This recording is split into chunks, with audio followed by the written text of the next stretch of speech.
Kabanata 1401. Parang galit na leon, itinaas ni Jamie ang kanyang kamao at tumingin ng matalim kay Nancy. Ikaw masamang babae. Ito ang aking tahanan. Hindi ko hahayaang paalisin mo ang aking mommy. Mr. Spencer, bakit mo tinulungan ang mga dayuhan na bulihin ang mommy ko? Tumakbo si Ellie patungo kay Spencer, na hinawakan ang kanyang kamay at nagtanong habang umiiyak. Lagi mo kaming minahal. Paano mo magagawa ito? Maging mabait ka, Ellie. Huwag ka nang umiyak. Mabilis na pinunasan ni Spencer ang luha sa kanyang mukha. Lumapit kay Nancy ng kalmado si Robbie. Miss Gold, tama ba? Nagpakita siya ng labis na paggalang, ngunit may nakakatakot at nakaka-intimidate na aura sa kanyang tinig. Salamat sa pagdala ng doktor para gamutin ang aking daddy. Tungkol sa bayarin, ipapabayad ng mga tao ko sa iyo ng marami. Kapag gumaling na ang aking daddy, bibisitahin ka ng buong pamilya namin para ipahayag ang aming pasasalamat. Ngunit sa ngayon, pakiusap humingi ka ng paumanhin sa mommy ko. Natigilan si Nancy sa mga bata. Nang maibalik niya ang kanyang isip, mabilis siyang nagpaliwanag na may ngiti. Mga bata, hindi ko sinasaktan ang mommy ninyo. Ang ginawa ko lang ay dahil ginagamot ang daddy ninyo. Sabi ng doktor kailangan niya ng kapayapaan, ngunit nagiging magulo ang mommy ninyo. Kaya hiniling ko lang na lumabas siya. Ito ang aking tahanan, sagot ni Robbie. Pagkatapos ay buong taas ng ulo niyang sinabi, ang isang dayuhan ay walang karapatang magdikta dito. Ikaw.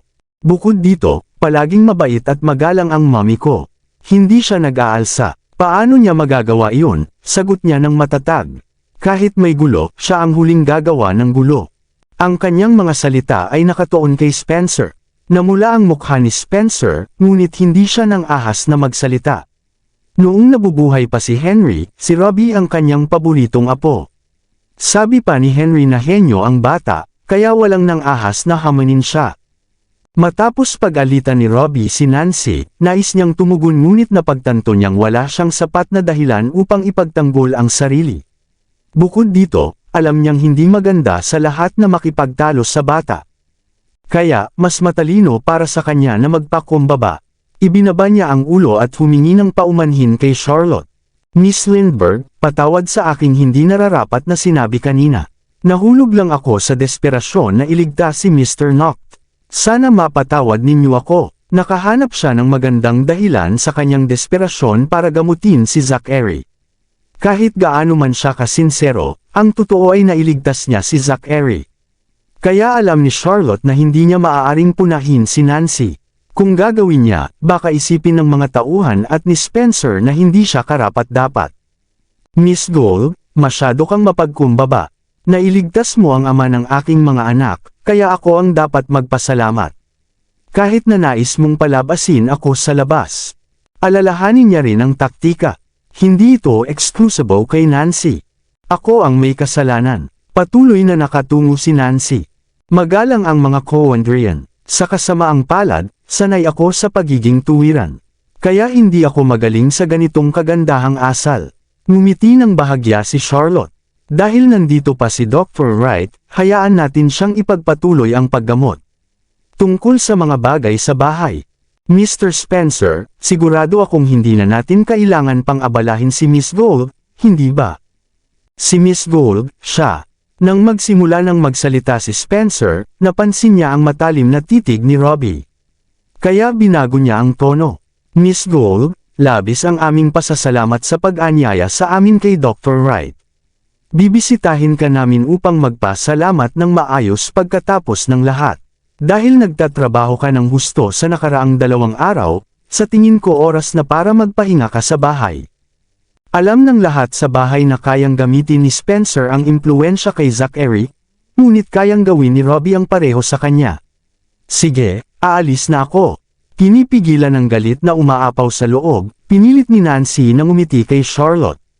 Ngunit may matalim na kinang sa kanyang mga mata. Miss Gold, paki-exit mo ang iyong sarili. Lumipat sa gilid, itinaas ni Charlotte ang kamay patungo sa labasan. Umalis si Nancy ng galit kasama ang kanyang mga tauhan. Tuwang-tuwa si Charlotte na makita si Nancy na umaalis. Dahil magalang sa kanya si Nancy, hindi niya nais maging mahirap sa kanya. Ngunit nang subukang kunin ni Nancy ang kanyang lugar sa tahanan ng Noct at Lanteran siyang haminin, nagpasya si Charlotte na ilabas ang kanyang lakas. Ngunit may alam din siya. Sa loob ng ilang araw, nakuha na niya ang buong pamilyang Noct. Buti na lang pinrotektahan siya ng mga bata. Kung hindi, napakahirap ng kanyang kalagayan. Habang iniisip iyon, tanong ni Charlotte kay Kyle ng mahina, paano mo naisip na dalhin ang mga bata dito? Ipinaalala sa akin ni Ben. Nag-alala siya na baka may abala kang maranasan dito. Kaya inutusan niya akong dalhin sila, sagot ni Kyle ng pareho ang volume. Habang nasa gitna ng bundok, dumirekta ako sa Northridge upang sunduin sila. Matalino, papuri niya, Mommy, pumunta ka sa itaas upang makita si Daddy. Ipinapakita ang autoridad, nagsimula si Robbie na mga siwa. Jamie, Ellie, maglaro kayo sa itaas. Ngunit huwag maging maingay upang hindi maistorbo si Daddy. Opo, tumanggo sina Jamie at Ellie bago umakyat ng masunurin. Mr. Spencer, may pag-uusapan tayo. Tumingin si Robbie kay Spencer. Natakot sa titig, umubo si Spencer ng may kaba. Ngunit hindi niya nang ahas na tumanggi. Sige, sige. Mrs. Ralston, pakihanda ng isang tasa ng tsaa para kay Mr. Spencer. Inutusan ni Robbie si Hannah bago ngumiti sa matanda. Naalala ko, mahilig ka sa tsaa, hindi ba? Opo, agad po. Tama, nagulat ako na naaalala mo. Takot na si Spencer kay Robbie dahil sa nakakatakot na aura ng pamilya Noct tuwing magsalita siya. Sa kabila ng kanyang murang edad, may talas na ng tingin si Robbie. Bukod dito, mahusay na rin siya sa mind games.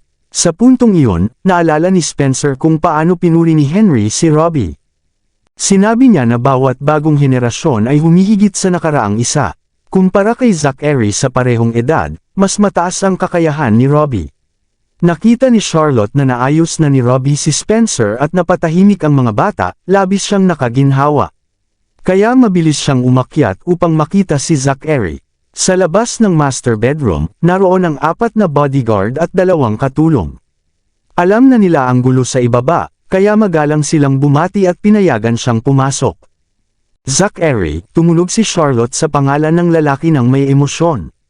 Ngunit nagulat siya sa tanawin sa harap niya. Nakahiga si Zachary na walang galaw sa kama. Ginagamot ni Helen ang sugat sa likod ng kanyang tenga habang tinutulungan siya ni Reyna at isang nurse. Nang makita ni Helen si Charlotte, tiningnan siya at nagpabatid sa ostranation, tahimik. Tahimik na lumakad si Charlotte sa tabi ng pinto at halos hindi huminga ng malakas. Pagkalipas ng ilang sandali, natapos na rin ang paggagamot ng sugat. Huminga si Helen ng pagod at sinabi kay Reyna sa ostranation, hindi na siya kritikal. Ngunit kailangan niyang manatili sa kama ng 3 araw. Hindi siya dapat ma-provoke o gumalaw ng sobra. Kung hindi, huwag na akong tawagin pa dahil wala na akong magagawa. Naiintindihan. Salamat, Dr. Wright. Maghahatid ako sa paglabas mo, sagot ni Reyna. Huwag mag-alala, ako na ang lalabas. Matapos hugasan ang kamay sa banyo, umalis ang doktor kasama ang kanyang assistant. Habang dumadaan kay Charlotte, tiningnan siya ng matindi nang hindi nagsasalita. Nakita ni Charlotte ang kakaibang kilos ni Helen. Ngunit naisip niya na inisip ng doktor na siya ang sanhi ng panganib kay Zachary.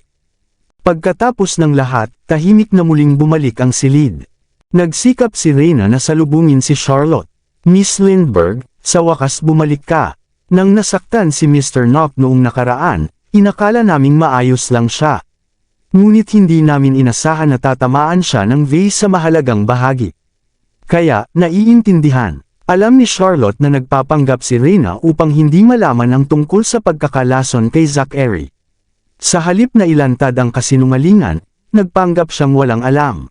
Naisip niyang mas kaunting stress para sa lahat kung ganoon. Apektado ng kanyang pinsala ang ilang mahahalagang ugat niya, na nagdulot ng kanyang mapanganib na kondisyon. Nag-alala si Reyna na baka hindi lubos na nauunawaan ni Charlotte ang bigat ng sitwasyon at baka mas lalo pang masaktan si Zachary, kaya agad niyang sinabi, sigurado akong narinig mo ang sinabi ni Dr. Wright. Napakaingat namin sa kondisyon ni Mr. Noct kamakailan. Alam ko, tumanggo si Charlotte, huwag kang mag-alala, mag-iingat ako, at dinagdag pa ni Reyna ng may pag-aatubili, dahil sa espesyal na kalagayan, mananatili kami ng aking assistant sa kanyang tabi sa buong oras. Naiintindihan. Alam ni Charlotte na hindi makapagpahinga ang isip ni Reyna dahil natatakot siya sa anumang aksidente. Pagkatapos ng lahat, buhay ng isang tao ang nakasalalay dito. Mabuti iyon. Huminga ng maluwag si Reyna. Bakit hindi mo puntahan si Mr. Noct? Ako na ang mag-aayos ng gamit. Sige, lumapit si Charlotte sa kama. Habang pinagmamasdan niya si Zachary na walang malay, bumalot siya ng pagsisisi. Kung napansin ko lang ang problema ng mas maaga at pinatawad siya, hindi sana niya ito maranasan. Marami na siyang ginawa para sa akin ng palihim at nagdusa ng mag-isa. Ngunit hindi niya sa akin pinapaalam. Palagi niyang iniisip na ang dominante niyang ugali ang nagbunsod sa kanya na pilitin akong manatili sa kanyang tabi. Ngayon lang niya lubos na naipakita ang kanyang tunay na intensyon. Tama si Ben. Ang alitan ng nakaraan ay tapos na. Wala na ang lahat ng sangkot sa pangyayari. Panahon na para pakawalan ito. Miss Lindbergh, inumin mo ang tsaa. Binigyan ni Reyna si Charlotte ng mainit na tasa. Kakabalik mo lang ba? Nasaktan ka ba? Opo, at ayos lang ako. Kailan siya magigising? Hinula ni Dr. Wright na maaaring ngayong gabi o bukas ng umaga. Ngunit hindi pa tiyak. Pinananatili ni Reyna ang mababang boses, at natatakot na maistorbo si Zachary. Nasa panganib si Mr. Noct ngayon. Halos akala ko na. Huminto siya sa gitna ng pangungusap at muling sinabi. Tinamaan ng vase ang kritikal na bahagi ng kanyang ulo. Kung hindi dahil kay Dr. Wright, malubha ang mangyayari. Kasalanan ko lahat. Napuno si Charlotte ng pagsisisi. Isinasaalang-alang ang kasaysayang medikal ni Zachary, parang fuse ang vase na nagpasiklab sa problema sa kanyang mga ugat, na pinalala ang panganib ng kanyang kondisyon. Huwag mong sabihin iyon, pang-aaliw ni Reyna. Aksidente ito, huwag mong sisihin ang sarili mo. Dumiretso ako rito pagkalapag ng eroplano at hindi pa ako nakapagpalad. Biglang naisip ni Charlotte na baka nakadala siya ng mikrobyo kay Zachary. Pupunta ako at maghugas sa guest room bago bumalik. Sige, may nagdala sa kanya sa guest room. Pagpasok sa silid, hindi siya nagmadaling maligo. Sa halip, tinawagan niya sina Gordon at Sean. Nang hindi pa rin sumasagot, nagsimula siyang mag-alala. Sinubukan niya ring tawagan ang iba pang tauhan ni Danrick. Ngunit nabigo rin siyang makontak ang iba. Dahil sa kaba, tinawagan niya si Morgan at inutusan na ipagpatuloy ang pagtawag sa mga tauhan ni Danrick. Kahit mababa ang tsansa, kailangang makipag-ugnayan. Nang subukan ni Morgan na itanong ang nangyari, pinutol siya ni Charlotte at sinabi na sundin ang utos. Dahil bihira siyang makita na ganito kabahala, agad namang ginawa ni Morgan ang utos. Matapos maghugas at magbihis ng komportableng damit, bumalik si Charlotte sa silid ni Zachary. Nang puntahan niya, inayos na ng ilang medical staff kasama si Reyna ang kanilang kagamitan at may hawak na mainit na tuwalya para panasan ang katawan ni Zachary. Nakita iyon, lumapit siya at sinabi, hayaan niyo akong gawin. Iniabot ni Reyna ang tuwalya at nagbabala, mag-ingat na huwag hawakan ang kanyang ulo. Naiintindihan, maingat na iniiwas ni Charlotte ang ulo ni Zachary. Nang simulan niyang panasan ang kamay, nagulat siya sa kanyang nakita. Ang likod ng kamay at maging ang pulso ay puno ng marka at pasa mula sa acupuncture treatment. Ngunit hindi niya ito napansin noon. Punong-puno ng guilt, tumulo ang luha sa kanyang mga mata.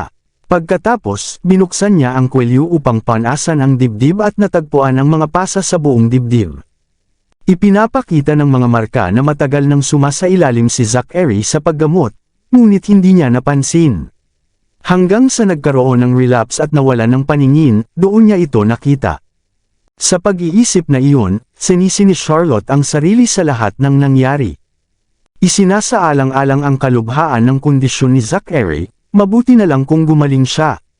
Kung namatay siya sa murang edad dahil sa kanya, hinding-hindi niya mapapatawad ang sarili. Miss Lindbergh, bakit hindi mo hayaan na ako na ang gumawa? Nag-alala si Reyna na baka may mapansin si Charlotte, kaya nag-imbento ng dahilan.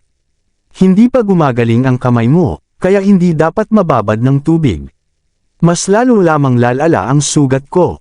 Huminga ng malalim si Charlotte at sinabi, ngunit siya. Nanganganib ang buhay niya. Hindi ko alam kung gaano karaming oras ang natitira para maalagaan siya. Nagulat si Reyna sa narinig. Napagtanto ang isang bagay, Miss Lindbergh, do you? Oo, alam ko. Huminga ng malungkot si Charlotte. Dapat sana sinabi ninyo sa akin noon pa. Paano mo nalaman? Sinabi ba ni Ben? Hindi siya. Nag-imbento ng dahilan si Charlotte. Pinilit kong tinanong si Hailey. Bukod dito, hindi ako tanga. Paano siya masaktan ng ganito dahil lang sa vase? Ngayon na nalaman mo na, maaari mo ba kaming tulungan kontakin si Francesco? Hindi na nag-alinlangan si Reyna at diretsyong nagtanong. Ang gusto lang nila ay gumaling si Zachary. Ako na ang bahala. Maingat na hinaplos ni Charlotte ang mukha ni Zachary. Kahit ano ang mangyari, hahanapin ko siya. Magaling. Napuno ng emosyon si Reyna. Sinabi ko sa kanila na dapat sinabi namin sa iyo ang tungkol dito. Sa huli, ikaw lang ang makakahanap kay Francesco. Iwan niyo si Francesco sa akin. Kapag may lead na ako, lilipad ako agad papuntang Erihal. Tumingin siya kay Reyna at sinabi, kapag nagising siya, magpanggap na hindi ko alam ang kondisyon niya. Kung hindi, mabibigatan siya. Opo, tiyak. Tumango ng marami si Reyna. Pareho ang naramdaman natin. Si Mr. Noct ay prideful. Kung malalaman niyang alam mo ang kondisyon niya, hindi niya matatanggap. Kaya dapat mag-ingat kayo ni Ben sa mga salita, binalaan sila ni Charlotte. Naiintindihan. Ngumiti si Reyna ng may luha sa mata. Ngayon, makapagpahinga na ako ng maayos. Kung hindi, ang madalas mong pagtatalo sa kanya ay lalala ang kondisyon niya. Hindi na mauulit. Hinawakan ni Charlotte ang mukha ni Zachary at dahan daw ang hinaplos ang mga bitek sa kanyang labi. Pinahirapan ng guilt, ipinangako niyang aalagaan siya at hindi nasasaktan muli. Nang makita ni Reyna ang kanyang reaksyon, nakaramdam siya ng ginhawa. Alam niyang nakasalalay ang relasyon ng magkasintahan kay Charlotte. Sa kabila ng malamig na ugali ni Zachary, malalim ang pagmamahal niya kay Charlotte. Kung handa siyang bitawan ang nakaraan, makakabuo sila muli ng relasyon, gaya ng dati. Dahil alam na ni Charlotte ang katotohanan, tahimik na umalis si Reyna upang hindi sila istorbohin. Bago umalis, pinaalala niya kay Charlotte na pindutin ang button sa kama kung kailangan niya ng tulong. Nanatili sa tabi ni Zachary, napaluha si Charlotte habang inaalala ang lahat ng nangyari. Samantala, sa study room sa ibaba, diretsyong tinanong ni Robbie si Spencer, Mr. Spencer, may sama ka ba ng loob sa mommy ko? Robbie, minsan mahirap ipaliwanag ang gawain ng mga matatanda, mahinang sagot ni Spencer. Ngunit hindi ko kailanman sasaktan ang mommy mo. Minsan, ang pakitungo sa isang tao ng malamig at pag-iwas sa kanya ay anyo ng pang-aabuso. Tumitig si Robbie sa kanyang mga mata. Kahit hindi mo inaaway ang mommy gaya ni Lolo, masasaktan pa rin siya sa iyong ugali. Maraming salamat sa lahat ng sumusubaybay. Please subscribe and follow my YouTube and Facebook channel, Filipino Novel. Maraming salamat po. Kabanata 1405. Ako, nahihirapan sa sinabi ni Robbie, wala nang masabi si Spencer bilang pagtatanggol sa sarili. Si Miss Gold ay isang maayos na tao. Hindi siya kasing maapoy katulad ni Miss Sharon at kasing malisyosa ni Miss Cynthia. Nagmula siya sa mayamang pamilya at napakatalino at kapaki-pakinabang. Bukod dito, bukas siya sa iba, komento ni Robbie ng kalmado. Ngunit gaano man siya kagaling, hindi niya malalagpasan si Mommy. Si Jamie, Ellie, at ako ay iisa lamang ang Mommy. Tungkol naman kay Daddy, siya lamang ang nagmamahal sa kay Mommy. Sigurado akong alam mo na ito. Oo, naiintindihan ko. Tumango ng masigasig si Spencer. Hindi ko hahadlangan ang kanilang relasyon. Ang nais ko lamang ay gumaling agad ang daddy ninyo at umiwas ang mommy ninyo sa pagtatalo at pagpapagalaw sa kanya dahil makakaapekto ito sa kanyang paggaling. Iyan din ang hangarin ko. Nagbago ang ekspresyon ni Robbie nang mabanggit ang karamdaman ni Zachary. Mr. Spencer, huwag kang mag-alala. Mahal ng mommy si daddy gaya namin tatlo. Pinipilit niyang humanap ng doktor para sa kanya. Talaga. Nagningning ang mata ni Spencer sa sinabi niya. Hinahanap niya ba si Francesco? Tapos ni Robbie ang pangungusap ng matanda. Siya lamang si Mommy ang makakahanap. Tama, mabilis na sumagot si Spencer. Dahil sa kagyat na sitwasyon, kailangan nating hanapin siya agad. Mag-iisip si Mommy ng paraan. Sigurado ako, ang doktor na dinala ni Miss Gold ay makakatulong lamang pansamantala. Tanging si Mommy lamang ang makaliligtas ng totoo kay Daddy. Kaya, Mr. Spencer, malinaw na sa iyo kung sino ang babae ng tahanan. Opo, paulit-ulit na tumango si Spencer. Huwag kang mag-alala. Naiintindihan ko. Salamat, Mr. Spencer. Bumaba si Robbie sa sofa at yumuko. Sa ngalan nina Jamie at Ellie, taos puso kitang pinasasalamatan. Sige na, Robbie, hindi na kailangan iyon. Mabilis na tinulungan siya ni Spencer na tumayo. Malaki ang respeto ni Daddy sa iyo habang humahanga rin kami. Mahalaga ang pagkilala at pagpapala mo sa kaligayahan ng aming pamilya. Tinitingnan niya si Spencer ng tapat. Bukod dito, ngayon na may sakit si Daddy, ikaw ang namamahala sa lahat ng gawain sa pamilya.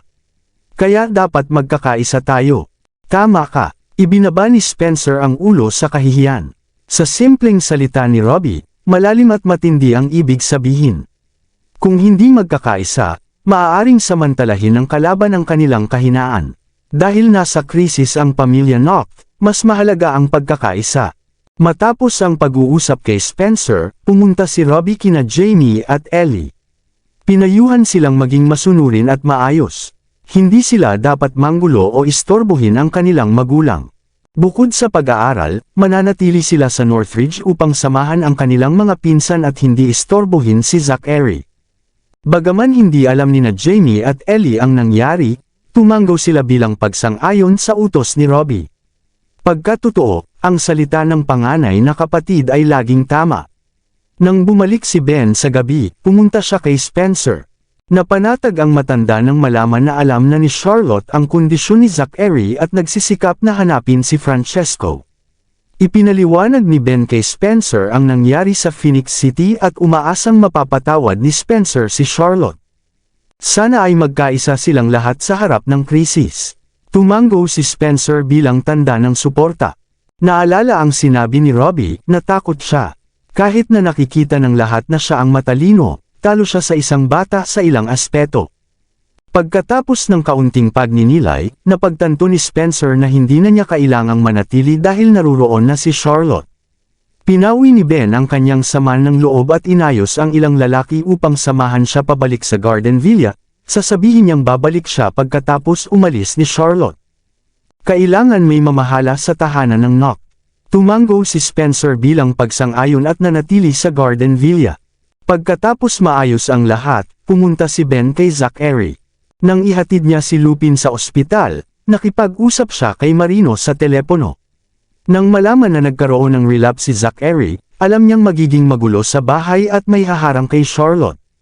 Kaya iniutos niya kay Kyle na sunduin ang mga bata mula Northridge upang protektahan ang kanilang ina. Sa wakas, naresolba na ang lahat. Umalis na si Nancy habang umuwi na rin si Spencer. Nang bumalik ang kapayapaan sa bahay, nakapagpahinga ng maluwag sina Hannah at ang ibang katulong. Sa presensya ni Charlotte, naramdaman nila ang dating malamig na villa ay muling nabuo ng init. Ipinabatid ni Ben kay Charlotte ang kondisyon ni Lupin. Gumising si Lupin ng hapon, at dinala ni Morgan ang 3 batang babae upang samahan siya sa ospital. Dahil sa ingay ng grupo, hindi siya nagsalita at lumabas na lamang sa ward. Isipin ang eksena, hindi napigilan ni Charlotte na ngumiti. Mas masigla si Morgan kaysa kay Lupin. Sa kanyang presensya, siguradong magiging mas masaya ang kapaligiran. Dahil sa ugali ni Morgan, gustong-gusto ng 3 batang babae na makipaglaro sa kanya. Natural, inatasan siya ni Charlotte na alagaan ang mga bata. Mas mabilis makakabawi si Lupin sa kanilang kasama. Sa sandaling iyon, na-miss ni Charlotte ang 3 batang babae matapos ang ilang araw na hindi nakikita. Nakaramdam siya ng hiya na hindi nakapaglaan ng oras ng ipagkatiwala sa kanya ni Danrick. Ngunit kailangan niyang hintayin matapos ang sariling mga gawain bago mabigyan ng atensyon ang mga bata. Habang nagsasalita sila, biglang tumunog ang telepono ni Charlotte. Nang makita ang caller ID, agad siyang sumagot. "Hello, Gordon. Miss Lindbergh, nais mo ba akong kausapin?" "Oo, kumusta na dyan? Nahanap ba ninyo si Danrick?" "Hindi pa, ngunit nakumpirma kong buhay pa siya." "Talaga, Napuno ng saya si Charlotte. Alam kong magiging maayos siya. Ngayon na hinahabol siya ng kanyang mga kalaban, hindi kami maaaring kumilos ng padalos-dalos. Kaya, ang magagawa namin ngayon ay maghintay lamang. Oo, dapat maging maingat. Hindi dapat malaman ng kanyang mga kaaway ang kanyang lokasyon mula sa inyo. Naiintindihan ko, Miss Lindbergh, mag-ingat ka rin. Alam ko, isang bagay pa. Alam mo ba kung nasaan si Francesco? Si Francesco, palaging lihim sa galaw, kaya tila walang nakakaalam ng kanyang kinaroroonan. May nakakaalam ba kung paano siya makokontak? Anong nangyari? May isang napakahalagang tao sa akin na malubhang may sakit. Mahalaga ang oras, at tanging si Francesco lamang ang makaliligtas sa kanya. Gordon, pag-isipan mo, may nakakaabot ba sa kanya? Tatanungin ko si Sean. Ngunit sa palagay ko, hindi rin niya alam. Tanging si Mr. Lindbergh lamang. Tulungan mo akong kontakin si Sean at alamin ang detalye. Dapat mabilis. Sige, agad kong gagawin at babalikan ka kapag may sagot na. Pagkatapos ng tawag, nanghina si Charlotte. Sina Gordon at Sean ang kanang kamay ni Danrick. Kung hindi nila alam ang lokasyon ni Francesco, wala na sigurong iba. Siyempre, alam ni Danrick. Ngunit dahil hindi alam ang kinaroroonan niya, huli na kapag nahanap. Dahil dito, nagsimulang mangamba si Charlotte.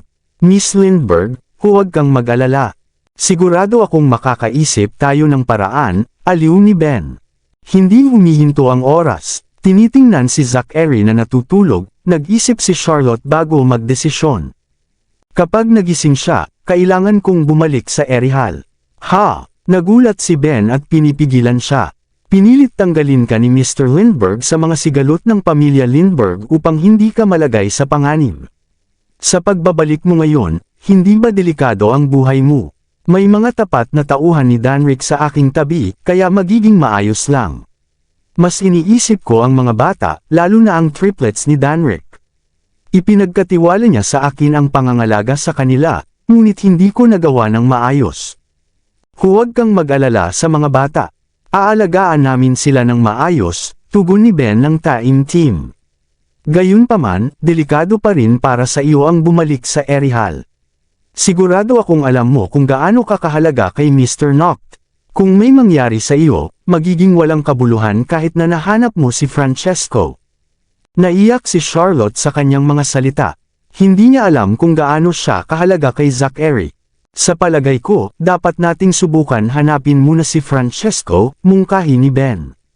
Nasa Erihal ngayon si Bruce, kaya maaari siyang kumilos agad kapag natanggap ang iyong utos. Naniniwala akong madadala niya si Francesco pabalik sa HCT sa lalong madaling panahon. Hindi mo alam kung gaano kahirap si Francesco, taas noo at nakakunot ang kilay ni Charlotte. Maaaring mukhang doktor sa ibabaw, ngunit siya ay misteryoso at napakayaman. Wala nang nakakaalam ng kanyang tunay na pagkakakilanlan. Noong inaalagaan niya ako noon, palaging nakasuot siya ng maskara.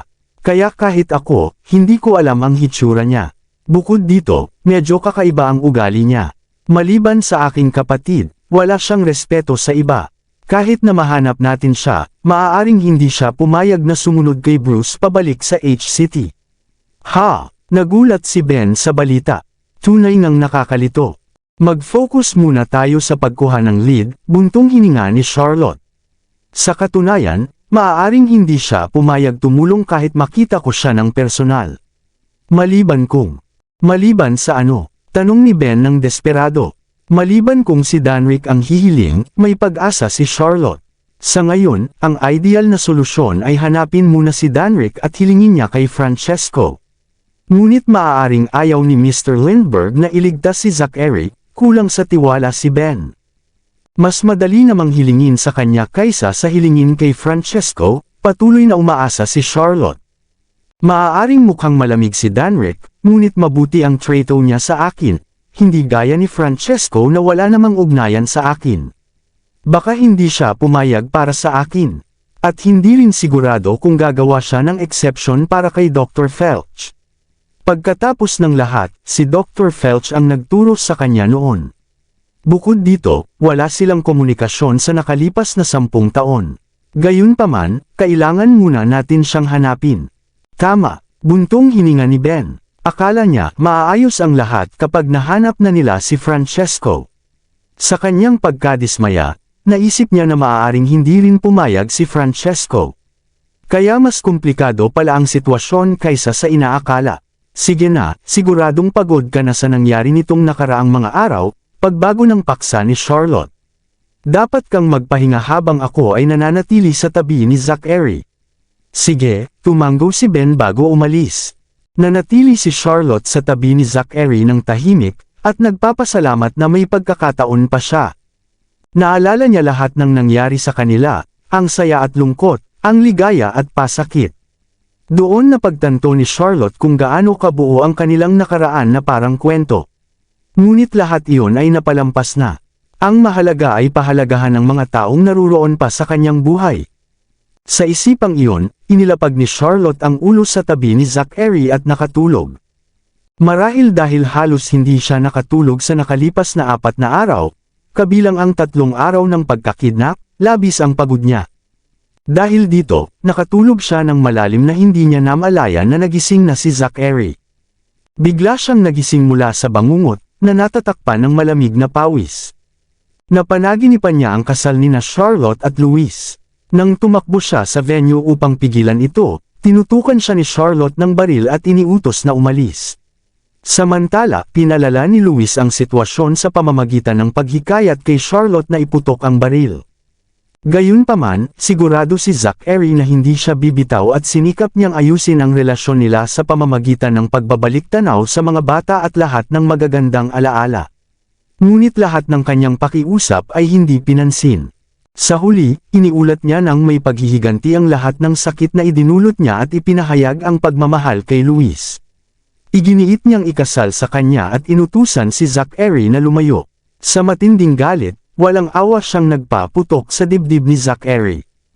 At doon siya nagising. Natabunan ng dilim ang silid, ang mahinang emergency light sa sahig ang nag-iisang liwanag.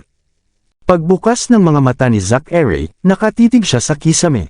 Umiikot pa rin sa isip niya ang mga eksena ng panaginip. Sa panaginip, malupit at walang puso si Charlotte. Ang malamig na ekspresyon at mapanibughong tingin niya ay nakakatakot. Pakiramdam ni Zachary ay parang pinipiga ang puso niya. Napakasakit na halos hindi siya makahinga. Unti-unti, ang sakit ay naging galit, kaya ikinuyom niya ang kamao. Parang gusto niyang sadyain si Charlotte kung lalapit siya. Ngunit napansin niyang may tumitimbang sa kanyang mga braso, kaya naramdaman itong mabigat at manhid. Hindi niya ito maitaas. Habang pilit na sinusubukang igalaw ang mga braso, lumingon siya at nagulat sa nakita. Nangangarap ba ako? Si Charlotte ba iyon? Bakit siya narito? Bagaman nakatago ang mukha ni Charlotte sa kanyang mga braso, nakilala niya ito sa hugis ng ulo at katawan. Dahil madalas silang magkasama sa kama noon, pamilyar siya sa anyo at amoy nito. Kaya sigurado siya na siya iyon kahit hindi makita ang mukha. Kinunot niya ang noo at naaalala ang eksena nina Charlotte at Luis. Sa video call kay Ben, nakita niya silang magyakap na nakasuot ng nag-uudyok na damit. Dahil dito, kumulo ang dugo niya at muntik na siyang magkaroon ng blood vessel burst. Bakit siya nandito ngayon? Mali ba ang alaala ko? Hindi ba ako tumawag kay Ben at hindi siya kasama ni Luis? Matagal ba akong walang malay at bumalik siya mula Mount Phoenix? Mabilis niyang itinaboy ang kaisipang iyon. Malinaw niyang naaalala ang video call at bawat eksena nito. Hindi ako nagkamali, pero bakit siya nandito ngayon? Habang nag-iisip, lumiko si Charlotte sa pagtulog at hinarap siya bago muling nakatulog. Habang nakatitig sa magandang mukha niya, umaapaw ang damdamin sa puso ni Zachary. Dumaan sa galit, pagkabigo, pag-aalinlangan, kalituhan, at hindi kasiyahan. Napuno ng impulsibong galit, gusto niyang hilahin siya at tanungin kung bakit siya niloko at sinaktan. Ngunit nang igalaw niya ang kamay, nakaramdam siya ng matinding sakit sa katawan. Kasabay nito, nagising si Charlotte sa kanyang kilos. Bigla siyang umupo at nagulat sa tanawing iyon. Nang makabalik sa kanyang isip, sigaw niya, "You're awake." Inabot niya ang kamay upang hawakan ang mukha ni Zachary at nag-alalang tanong, "Kumusta ka? May masakit ba sa iyo?" "Tatawag ako ng doktor agad." Habang nagsasalita, hinawakan niya ang button, ngunit hinawakan ito ni Zachary. Mahina ang kanyang mga braso, kaya naiipit lamang niya ang isa sa mga daliri ni Charlotte. Hindi na kailangan, mahirap na sabi ni Zachary. Tumingin ng mabuti si Charlotte at huminga ng maluwag nang makita na ayos lang siya. Totoo bang maayos ka? Nahihirapan na umiling si Zachary. Magaling. Hinigpitan siya ni Charlotte sa yakap, nanginginig habang nakasabi sa tabi ng kanyang tainga, tinakot mo ako. Akala ko hindi ka na magigising. Nagbigay ng init at pamilyar na pakiramdam ang yakap niya. Nalito si Zachary, parang bumalik sa panahon na sobrang pagmamahalan nila. Ngunit mabilis siyang nakabawi nang maalala ang nakakalungkot na eksena. Sinubukang kumawala sa yakap ni Charlotte, bulong niya, you at. Anong nangyari? Yakap mo ba ako ng mahigpit? Agad siyang pinakawala ni Charlotte sa pag-aakala na baka iniistorbo niya siya. Hinawakan niya ang mukha ni Zachary ng maayos at pinakalma, kailangan mong magpahinga. Sabi ng doktor, maaari ka lamang bumangon pagkatapos ng 3 araw na pagpapahinga sa kama. Tumingin si Zachary sa kanya na nakakunot ang noo, puno ng tanong sa isip. Bakit siya kumikilos na parang walang nangyari? Parang tumigil ang oras sa ospital kung saan maganda pa ang relasyon namin. Ngunit malinaw na bumisita siya kay Luis, at pati. Sige na, panahon na para matulog, sabi ni Charlotte habang inaalis ang kanyang jacket at sumisiksik sa ilalim ng kumot sa tabi ni Zachary. Humikab siya sa sobrang pagod. Wala akong tulog sa 4 na araw. Dumikit siya sa kanya na parang maliit na kuting at unti-unting nakatulog. Ngunit nanatiling nakatitig si Zachary sa kanya. Palaging nagpapaalala sa kanya ng panlilinlang at pagtataksil ni Charlotte, at hindi niya dapat patawarin siya. Gayunpaman, kusang inangkop ng kanyang katawan ang sarili upang mas komportable siyang makatulog. Nang akala ni Charlotte ay muling didikit sa kanya, biglang naalala niya ang kanyang sugat at umatras. Sa pagkagulat, pinaalalahanan ang sarili. Hindi ako pwedeng masyadong lumapit o mahahawakan ko ang sugat niya. Pinainit ng kanyang banayad na kilos ang puso ni Zachary agad. Itinagilad ang ulo, tiningnan siya ni Zachary at nagpasya na sulitin ang sandali sa kabila ng kanyang pagkalito. Hayaan kong malunod sa sariling ilusyon ko, 1 beses lang. Pumikit siya at unti-unting nakatulog. Dahil dito, natulog silang magkasama sa iisang kama. Sa kalagitnaan ng gabi, kusang dumidikit si Charlotte kay Zachary ngunit agad na umatras nang ma-realize niya. Nag-alala na baka aksidenteng masaktan siya, kaya nagpasya siyang lumingon sa kabilang bahagi ng kama. Pagkatapos ay yamukong nakatulog sa gilid ng kama. Ang biglaang distansya ay nagdulot ng kakulangan sa puso ni Zachary. Gumising siya na galing sa pagtulog, at sinikap niyang abutin ang isang braso upang hilahin siya pabalik sa yakap. Sa kasamaang palad, masyado siyang mahina. Nang sinubukan niyang igalaw, naipit ang kanyang sugat, at sinalo ng sakit ang buong katawan.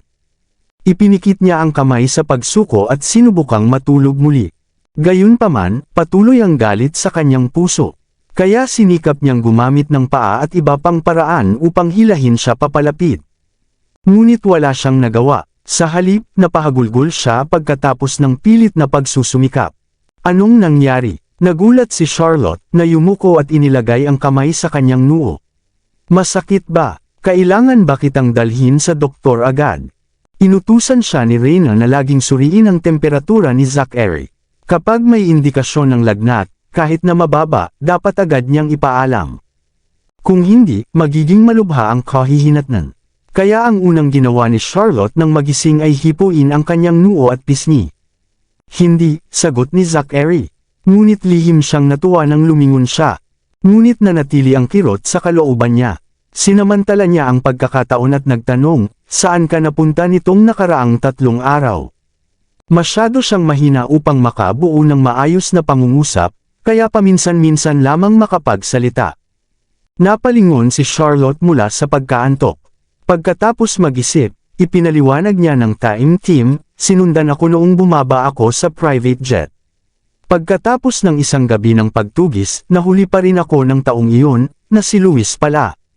Ikwinento ni Charlotte kay Zachary lahat, kabilang na ang pagsang-ayon niyang magpanggap na asawa ni Luis sa loob ng 3 araw. Walang detalye ang naiwan. Nang marinig ang buong kwento, nagdilim ang mukha ni Zachary. Bagamat hindi kasing sama ng inaasahan ang katotohanan, sapat na ito upang siya ay magalit. Mabilis na dagdag ni Charlotte, alam kong galit ka at nag-trigger ito sa iyo. Ngunit may dalawang bagay akong nais linawin. Una, wala talagang nangyari sa pagitan namin ni Luis. Ang insidente sa Arkfield ay plano ni Lady Sherlyn. Bukod dito, may nagpakilalang ako noong gabing iyon. Ang tunay na nakatulog kay Luis ay ang pinsan niya, si Diana. Kabanata 1410. Pangalawa, bago makapagpatuloy si Charlotte, mahigpit na hinawakan ni Zachary ang kanyang kamay. Ginamit ang kahit anong lakas, bakit, hindi mo sinabi noon? Nagulat si Charlotte at may kaunting hiya, ipinaliwanag niya. Nalito rin ako at inisip na nangyari nga iyon. Ngunit sa kaibuturan ng puso, alam kong wala namang nangyari. Gayunpaman, lahat ng ebidensya ay parang nagpapatunay. Bago ko maunawaan ang sitwasyon, hindi ko nagawang sabihin sa iyo. Talaga, hindi makontrol ni Zachary ang emosyon. Kung hindi ka naniniwala, pwede mong imbestigahan mismo, sagot ni Charlotte. Nang bumalik kami sa kastilyo ng pamilya Laurent, ginamit muli ni Diana ang parehong panlilinlang, ngunit nahuli ko siya. Sa pamamagitan ng paglagay ng pinhole camera, nakuhanan ko ang lahat bilang ebidensya at ginamit upang pilitin sina Sir Robert at ang asawa niya na itigil ang kasal. Dahil sa pangyayaring iyon, bumagsak sa depresyon si Luis. Ngayon, ramdam ko pa rin na may pagka-deranged ang isip niya. Doon, hindi maiwasan ni Charlotte ang buntong hininga. Sa totoo lang, may bahagi rin akong pananagutan. Ngunit ang pangunahing problema ay nasa mga magulang niya at kay Diana. Sa wakas, naniwala na si Zachary. Noon, nagtataka siya kung bakit pinayagan ni Robert at Sherlyn na makaalis siya at bakit nagkaroon ng sama ng loob sa kanilang relasyon. Ngayon, malinaw na may panloob na kwento. Sa wakas, nalinaw ang katotohanan. Nalutas na ang unang usapin. Pinahid ang pagod na mata, patuloy ni Charlotte, ang pangalawang bagay na nais kong sabihin ay wala na akong kinalaman kay Luis. Kaya sana itigil muna ang pagiging galit tungkol dito. Talaga, tanong ni Zachary. Nakakunot ang noo, ibinigay ni Charlotte ang hindi kasiyahan na tingin. Hindi mo ba ako pinaniniwalaan? Sana, mapanatili mo ang distansya mo, sagot niya. Gagawin ko. Huwag kang mag-alala, interject ni Charlotte. Bamantong hininga, bukod dito, malapit na maging baliw si Luis. Ang pinakamahusay na solusyon ay lumayo at hayaang magpagaling. Pinapahalagahan mo pa rin siya, iyon ang pinakamasakit kay Zachary. Bakit mo pa pinagtutuunan iyon? Iritado si Charlotte, kaibigan lang siya, wala nang iba. Itinaas ni Zachary ang kamay upang ipakita na ayaw na niyang pag-usapan pa. Dahil nilinaw na ni Charlotte ang sitwasyon at sinabi na mananatili siyang malayo kay Luis, wala nang dahilan para mag-imbestiga pa. Pagkatapos ng lahat, natapos na ang pinakamadilim na araw. Pakiramdam ni Zachary ay muling nagkaroon ng lakas. Ngunit pakiramdam niya ay napapatawad niya siya ng masyado, kaya patuloy siyang nagpanggap na malamig at hindi nasisiyahan. Masama ba ang pakiramdam mo? Sinuri ni Charlotte ang kanyang kondisyon. Hindi, nakapikit na sumagot ang lalaki. Matulog ka na lang, sabi niya. Lubos na pagod, humikab, yumuko sa ilalim ng kumot, at maingat na pinanatili ang distansya kay Zachary. Nang subukang gumalaw ni Zachary patungo sa kanya, inisip ni Charlotte na aksidenteng nahawakan niya siya at lumingon na lang sa kabilang bahagi. Napakalayo niya, halos hindi na natatakpan ng kumot. Walang masabi si Zachary, talaga namang siksik. Noong gabing iyon, natulog silang pareho sa kabila ng paulit-ulit na pagkaistorbo. Pagdating ng 9:00 ng umaga, nagising si Charlotte sa mga bahagyang tunog. Pagmulat ng mga mata, napansin niya si Reyna at ang mga nurse na dumating upang suriin si Zachary. Ngunit iniutos ng lalaki na umalis sila upang hindi siya maistorbo. Gayunpaman, gising na si Charlotte. Agad siyang bumangon, pasensya. Sobrang pagod ko at nakatulog ng matagal. Ayos lang, Miss Lindbergh. Bakit hindi ka maghugas habang sinusuri ko si Mr. Noct? Sagot ni Reyna ng medyo awkward. Sige, agad siyang nagmadaling lumabas.